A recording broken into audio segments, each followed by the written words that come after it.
احشروا الذين ظلموا وأزواجهم وما كانوا يعبدون من دون الله فاهدوهم إلى صراط الجحيم۔ ترجمہ کنز العرفان، ظالموں اور ان کے ساتھیوں کو اور جن کی یہ اللہ کے سوا پوجا کرتے تھے ان سب کو اکٹھا کر دو، پھر ان سب کو دوزخ کا راستہ دکھاؤ۔ تفسیر صراط الجنان۔ ان آیات کا خلاصہ یہ ہے کہ اللہ تعالیٰ فرشتوں کو حکم دے گا کہ ظالموں اور ان کے ساتھیوں اور اللہ تعالیٰ کے سوا جن بتوں کی یہ پوجا کرتے تھے ان سب کو ایک ہی جگہ اکٹھا کر دو، پھر ان سب کو جہنم کا راستہ دکھاؤ۔ اس آیت میں ظالموں سے مراد کافر ہیں اور ان کے ساتھیوں سے مراد وہ شیاطین ہیں جو دنیا میں ان کے ہم نشین اور پاس رہتے تھے۔ ہر ایک کافر اپنے شیطان کے ساتھ ایک ہی زنجیر میں جکڑ دیا جائے گا، اور حضرت عبداللہ بن عباس رضی اللہ تعالی عنہما نے فرمایا کہ ساتھیوں سے مراد اس کی جنس کے دوسرے افراد ہیں، یعنی ہر کافر اپنی ہی قسم کے کفار کے ساتھ ہانکا جائے گا، جیسے بت پرست بت پرستوں کے ساتھ اور آتش پرست آتش پرستوں کے ساتھ۔ وَقِفُوهُمْ إِنَّهُمْ مَسْئُولُونَ مَا لَكُمْ لَا تَنَاصَرُونَ۔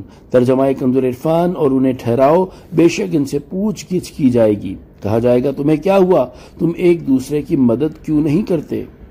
تفسیر صراط الجنان۔ جب کفار جہنم کے قریب پہنچیں گے تو فرشتوں سے کہا جائے گا کہ انہیں پل صراط کے پاس ٹھہراؤ، بے شک ان سے ابھی پوچھ گچھ کی جائے گی۔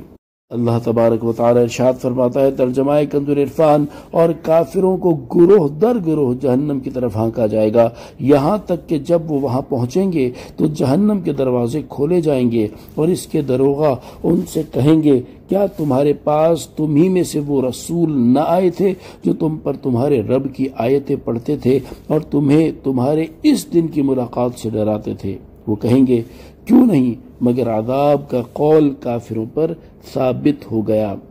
اور کفار کے علاوہ بھی ہر ایک سے اس کے اقوال اور افعال کے بارے میں پوچھ گچھ ہوگی۔ حضرت ابو برزہ اسلمی رضی اللہ تعالی عنہ سے روایت ہے، رسول اللہ صلی اللہ تعالی علیہ وآلہ وسلم نے ارشاد فرمایا، قیامت کے دن بندہ اپنی جگہ سے اس وقت تک ہل نہ سکے گا جب تک اس سے 4 باتیں نہ پوچھ لی جائیں۔ نمبر 1، اس کی عمر کہ کس کام میں گزری۔ نمبر 2، اس کا علم کہ اس پر کیا عمل کیا۔ نمبر 3، اس کا مال کہ کہاں سے کمایا، کہاں خرچ کیا۔ نمبر 4، اس کا جسم کہ اس کو کس کام میں لایا۔